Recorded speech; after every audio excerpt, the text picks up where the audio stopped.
الرحمن الرحیم واتبعوا ما تتلو الشیاطین علی ملک سلیمان وما کفر سلیمان ولكن الشیاطین کفروا یعلمون الناس السحر۔ سورۃ البقرہ آیت نمبر 102۔ جادو کے حوالے سے یہ آیت ہے، اور یہ کہ اس کے اندر ہاروت اور ماروت دو فرشتوں کا تذکرہ ہے سلیمان علیہ السلام کے دور میں۔ آج کا جو ٹاپک ہے بڑا ہی اہم ہے، اور یہ کہ انشاءاللہ ہم اس ٹاپک میں جس موضوع پر بات کر رہے ہیں وہ اللہ کے کلام کی روشنی میں کر رہے ہیں، اور آپ علیہ السلام کی شریعت جو آپ پر نازل ہوئی، آپ علیہ السلام نے جو بتلائی اسی روشنی میں کریں گے۔ اگر آپ نے اس سے پہلے جادو، جنات اور موکلات کے حوالے سے کسی سے صحیح معلومات حاصل کی ہیں تو ان کو انشاءاللہ سادہ الفاظ میں بیان کیا جائے گا۔ اگر نہیں، بلکہ یقیناً ایسا ہے، بہت سی ہماری اکثریت جو کہہ لیں وہ اس حوالے سے مس گائیڈ کا شکار ہے، اور بدقسمتی سے ہم نے اللہ تعالیٰ کے کلام کو بھی نہیں پڑھا، اور یہ کہ ہم نے آپ علیہ السلام کی سیرت کو بھی نہیں پڑھا، اسلام سے دور ہیں، اسلام کا ہمیں بالکل علم نہیں ہے، اگر ہے تو بس کسی سے سنا سنایا ہے۔ تو اسی وجہ سے یا تو ہم افراط کا شکار ہیں یا تفرید کا شکار ہیں، یعنی یا تو ہم حد سے بڑھ گئے ہیں یا یہ ہے کہ یا ہم نے بالکل کمی چھوڑ دی ہے۔ جادو کرنا اور جادو کروانا دونوں کفریہ کام ہے، کفر ہے، یعنی جادو کرنا اور کروانا شرعی نقطہ نظر سے کفر ہے، کفر۔ یہ بات ہم نے سمجھ لی کہ جادو کرنا اور کروانا کفر ہے۔ یہ بات سمجھ لیجئے کہ جادو حق ہے، جادو کا اثر بھی ہے، جادو ہوتا بھی ہے، اور یہ کہ جن ذرائع سے جادو ہوتا ہے وہ سارے کے سارے ذرائع ابلیس کے ذرائع ہیں، ابلیس کے ہتھ کنڈے ہیں، اس لیے، اور یہ کہ اللہ تعالیٰ کے کلام کو الٹ استعمال کیا جاتا ہے، یہ سب کے سب کفریہ کام ہے۔ یہ ہم نے سمجھ لیا۔ اس کے بعد سمجھیے کہ اگر ایسا ہے تو پھر ہمیں کرنا کیا چاہیے، ہمارا طرز عمل کیا ہونا چاہیے۔ دیکھیں، پہلی بات تو اس حوالے سے یہ ہے کہ ہم نے اللہ تعالیٰ کے کلام کی طرف رجوع کرنا ہے۔ یہ سورۃ البقرہ آیت نمبر 102 پڑھ لیجئے۔ اللہ تعالیٰ نے فرمایا ہے کہ وَمَا هُمْ بِضَارِّينَ بِهِ مِنْ أَحَدٍ إِلَّا بِإِذْنِ اللَّهِ، کہ کوئی بھی طاقت، چاہے وہ جن ہے چاہے وہ انسان ہے، وہ کسی کو کوئی نقصان نہیں پہنچا سکتے جب تک کہ اللہ کا اذن نہ آ جائے۔ یہ بات طے ہے کہ کوئی کسی کا نقصان نہیں کر سکتا جب تک کہ اللہ کا اذن نہ آ جائے۔ اب یہ بات میں نے سمجھنی ہے انشاءاللہ۔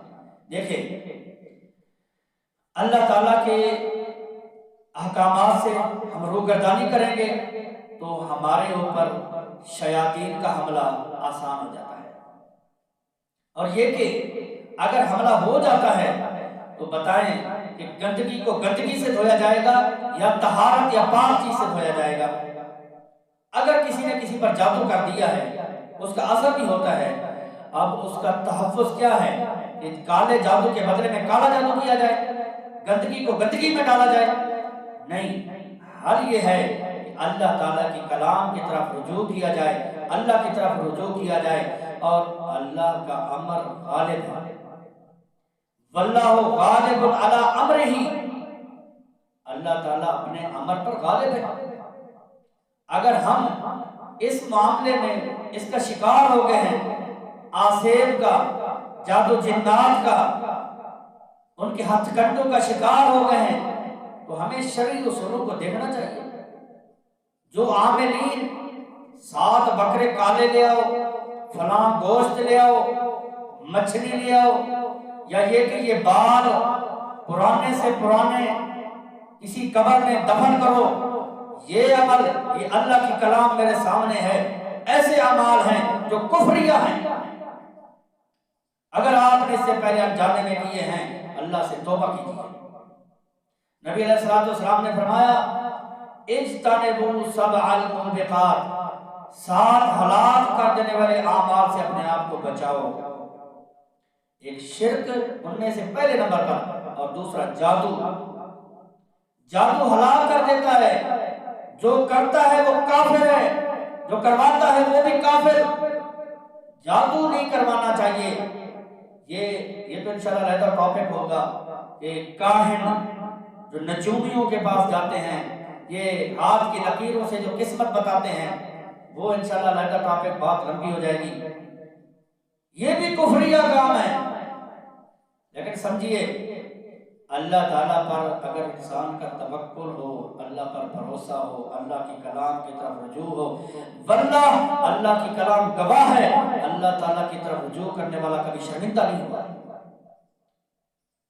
اب تھوڑا سا میں اس حوالے سے، اگر آپ اور میں یا کوئی مسلمان ہمارا اس حوالے سے شکار ہے، شریعت کی روشنی کیا ہے، کچھ میں آپ کو وہ وظائف بتا دیتا ہوں کہ جن سے اگر انسان ان پر عمل درآمد شروع کر دے، ان وظائف کو پڑھے، اللہ تعالیٰ انشاءاللہ اللہ تعالیٰ تمام قسم کے جادو جنات سے اس کو بچا لے گا۔ حملے ہوتے ہیں، نقصان بھی ہوتا ہے، اور یہ کہ جادو کے ذریعے سے، کالے جادو سے موتیں بھی ہوتی ہیں، سب کچھ ہوتا ہے۔ لیکن یہ ہے کہ جب انسان ایسے طریقے سے اس کا حل ڈھونڈتا ہے جو کہ اللہ تعالیٰ کی طرف لے جاتا ہے، یا یہ کہ وہ مسنون ہے، صحیح ہے، تو اللہ تعالیٰ اسے شفا عطا فرماتے ہیں۔ وال کیا ہے؟ اللہ کی کلام۔ آخری 2 سورتیں قرآن مجید کی معوذتین، یعنی قل اعوذ برب الناس اور قل اعوذ برب الفلق، آیت الکرسی اور سورۃ البقرہ کی آخری 2 آیتیں، اور یہ کہ سورۃ الفاتحہ۔ یہ چیزیں جو میں نے بتائی دوبارہ بتا دیتا ہوں۔ سورۃ الفاتحہ 3 مرتبہ پڑھ لیں، 5 7 جتنی مرتبہ طاق میں، اور یہ کہ سورۃ البقرہ کی آخری 2 آیتیں، آمن الرسول بما انزل الیہ من ربہ والمؤمنون، اور یہ کہ آیت الکرسی سورۃ البقرہ میں ہے، اور قرآن مجید کی آخری 2 سورتیں۔ یہ اور ایک وظیفہ بھی بتانا چاہوں گا، نبی علیہ السلام کی گارنٹی ہے، فرمایا کہ جو یہ وظیفہ پڑھ لیتا ہے، اللہ تعالیٰ اپنی رحمت کے ساتھ اس کو شیاطین کے حملوں سے بچا لیتا ہے۔ وہ کیا ہے؟ لا الہ الا اللہ وحدہ لا شریک لہ، لہ الملک ولہ الحمد وہو علی کل شیء قدیر۔ صبح کی نماز کے بعد 100 مرتبہ پڑھ لیں، اور یہ کہ مغرب کی نماز کے بعد 100 مرتبہ پڑھ لیں۔ انشاءاللہ یہ بات اللہ تعالیٰ کا فیصلہ ہے، اللہ تعالیٰ کی رحمت شامل حال ہوتی ہے، اللہ تعالیٰ اس کو شیطان کے حملے سے محفوظ کر دے گا۔ اگر گھر کے اندر آسیب ہیں، جادو جنات یا اس طرح کے جنات کا اثرات ہیں، یہ صحیح البخاری کی حدیث ہے، جس گھر میں سورۃ البقرہ تلاوت کی جاتی ہے وہاں سے بھاگ جاتے ہیں۔